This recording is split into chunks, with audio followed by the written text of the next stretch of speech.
Welcome to GS Quick Learning. The topic is contract. First of all, we will discuss the meaning. So, according to the Indian Contract Act 1872,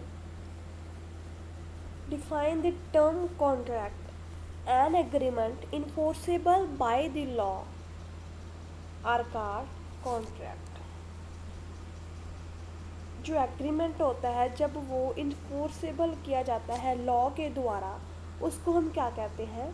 contract. और in simple words we can say that contract is anything that is in an agreement and enforceable by the law.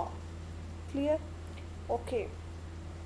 So in this definition we have two terms, agreement and the enforceable of law.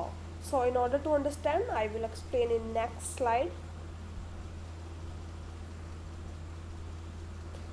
So first we have an agreement. What do you mean by agreement?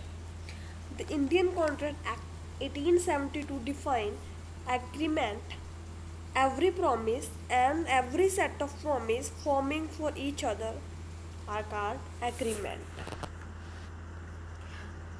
जब दो parties होती हैं वो आपस में promise करती हैं, offer acceptance करती हैं कि हम ये करें, ये वन पार्टी इसको कुछ ऑफर करती है और ये पार्टी उसको एक्सेप्ट करती है. ओके, मीन्स ये प्रॉमिस करती है एक दूसरे से, एक प्रॉमिस करते हैं, उस टर्म को हम बोल देते हैं, कह देते हैं एग्रीमेंट. क्लियर? ओके. सो नेक्स्ट हमारे पास टर्म आती है इन्फोर्सेबल बाय लॉ. जो मैंने पहले बताया था कि एग्रीमेंट क्या था, जब टू पार्टी प्रॉमिस करती हैं आपस में, जब ये लीगल जो इसको है इजाज़त दे देता है या फिर लीगली इन्फोर्स कर देता है, तो उसको हम क्या कह देते हैं? Contract. Okay. In order to be a contract, as per the definition of the act, the agreement has to be legally enforceable. कि जब जो legally enforce हो जाता है तो उसको हमें contract कह देते हैं. So summarize way से हम ये भी कह सकते हैं कि accepted proposal means इसमें promise किया गया था, उसको हम agreement कहते हैं, plus enforceable by the law, जब लॉ द्वारा इन्फोर्स कर दिया जाता है, उस दोनों को मिलाकर हम क्या बनता है? कॉन्ट्रैक्ट बनता है. Okay. So before move to next, मैं शॉर्टकट में आपको बताती हूँ कि क्या होता है इसी वे से. कि मान लीजिए हमारे पास टू पार्टीज है, जहाँ पर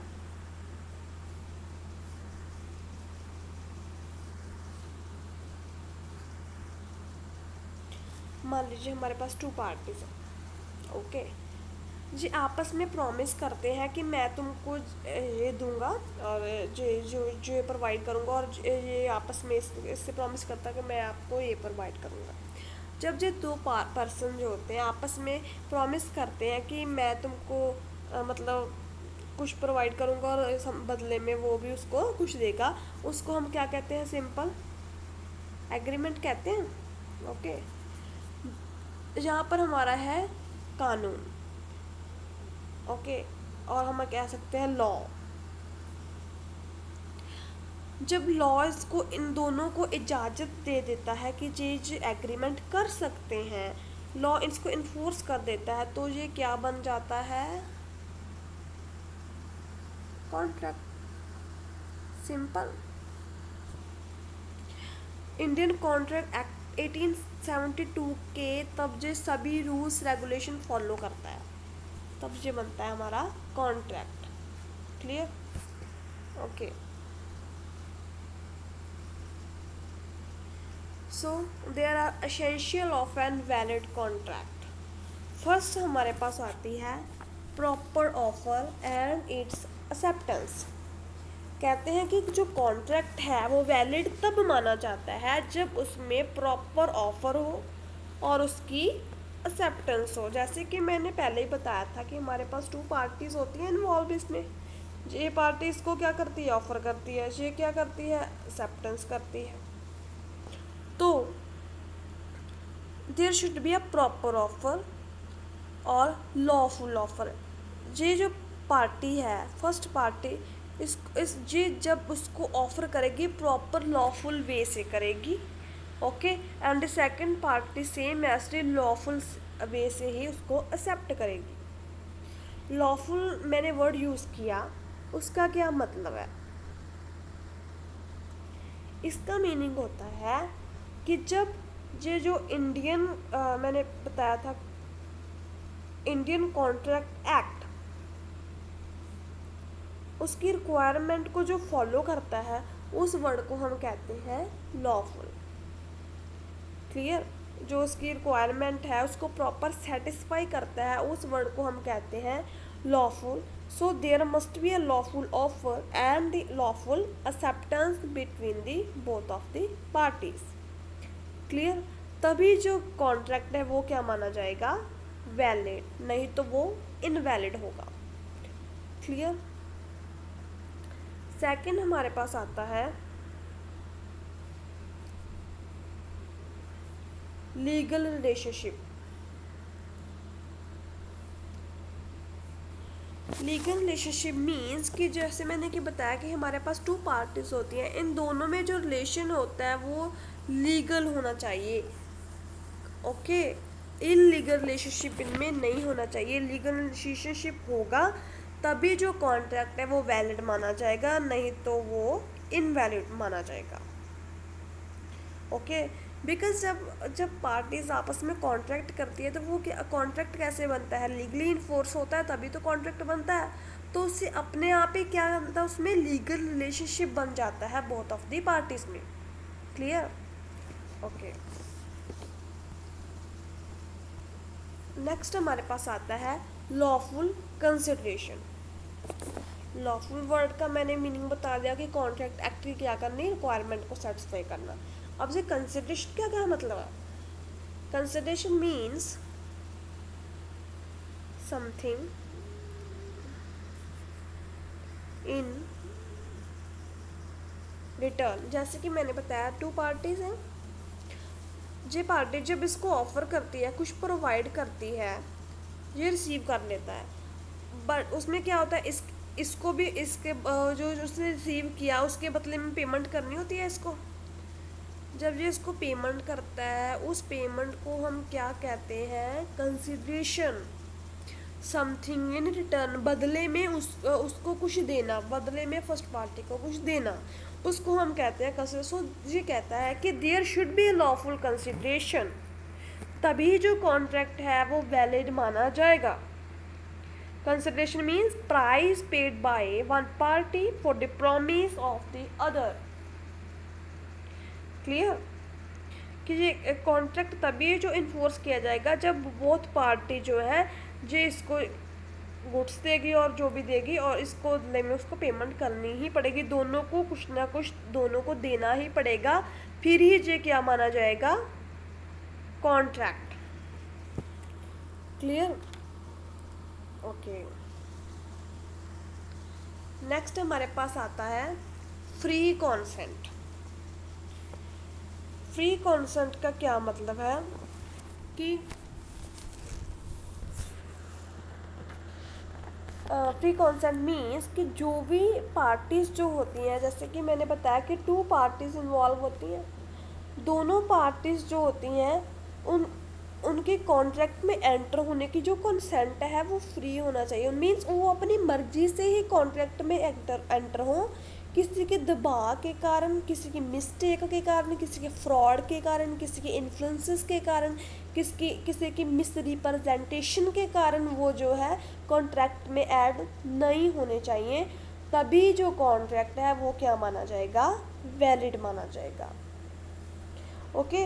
इस पर्सन की भी क्या होनी चाहिए, फ्री कंसेंट, और इस पर्सन की भी क्या होनी चाहिए, फ्री कंसेंट, तभी जो कॉन्ट्रैक्ट है वो क्या माना जाएगा, वैलिड माना जाएगा।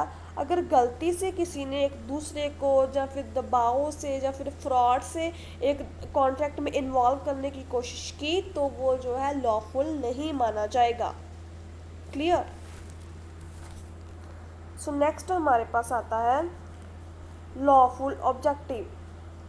जैसे कि मैंने पहले ही बताया था कि इसमें हम जो है लॉफुल वर्ड ज़्यादा यूज़ करेंगे, because lawful words means satisfy the requirement of Indian contract act. तो जो कॉन्ट्रैक्ट है तो ऑब्वियसली कॉन्ट्रैक्ट एक्ट की रिक्वायरमेंट तो सेटिस्फाई करनी पड़ेगी। ओके, सो लॉफुल ऑब्जेक्ट क्या कहता है हमें कि जो ऑब्जेक्ट है हमारा कॉन्ट्रैक्ट करने का, जब टू पार्टीज आपस में कॉन्ट्रैक्ट करती हैं, सो उसका जो ऑब्जेक्ट है वो किस वजह से करती हैं वो क्या होना चाहिए, लॉफुल। अनलॉफुल वो है नहीं होना चाहिए।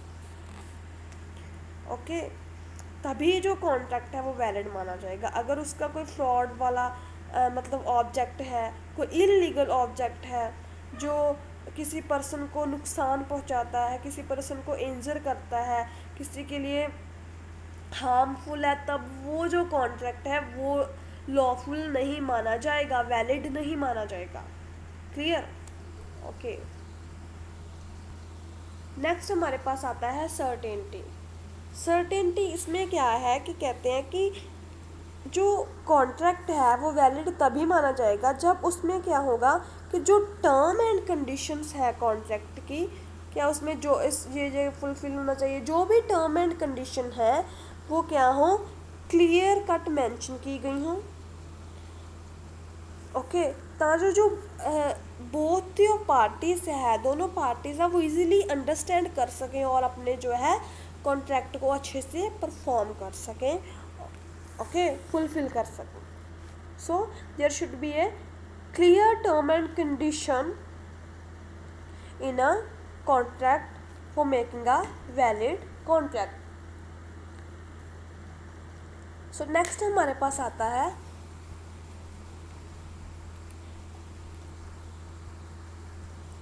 Writing and registration. According to Contract Act, a contract may be oral or in a written। कहते हैं कि जो कॉन्ट्रैक्ट है वो क्या होगा, वो ऑरल भी हो सकता है और रिटन भी हो सकता है। ऑरल मीन्स कि जो दो पार्टीज आपस में करती है वो बोलकर भी एक दूसरे से कर सकती हैं, और रिटन में भी एक मतलब रिटन फॉर्म में जो है वो भी कर सकती हैं कॉन्ट्रैक्ट आपस में। Okay, it is always in the interest of the party that the contract should be made in return. ज़्यादातर जो पार्टीज जब कॉन्ट्रैक्ट करती हैं तो वो रिटर्न में करती हैं, और ये अच्छा भी माना जाता है, बिकॉज जब रिटर्न में हमारे पास प्रूफ होता है। अगर दोनों में कोई फ्रॉड करता है तो हमारे पास रिटर्न में एक प्रूफ होता है जो हम कोर्ट में दे सकते हैं, और जो दूसरे को पेनल्टी है वो हम लगवा सकते हैं। Okay, so there should be a writing और oral contract according the convenient of the parties। so next point हमारे पास आता है possibility of performance। ये पॉइंट हमें क्या कहता है, the valid contract must be capable of performance। section 56 lays down that section 56 के अकॉर्डिंग ये क्या कहता है कि an agreement to do an act impossible itself is wide.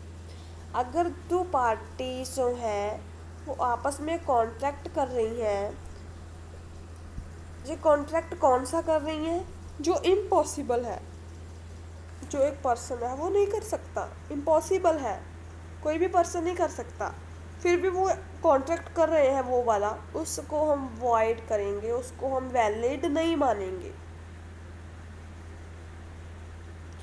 If the contract is legally और फिजिकली इम्पॉसिबल टू परफॉर्म, अगर कोई contract जो है उसकी पॉसिबिलिटी नहीं है कि वो कोई पार्टी जो है परफॉर्म कर सके उसको, तो उसको हम जो है लॉ द्वारा इन्फोर्स नहीं किया जाएगा उस एग्रीमेंट को, तो जो वो कॉन्ट्रैक्ट है वो नहीं बनेगा। Clear? Okay, so thank you same, thank you so much.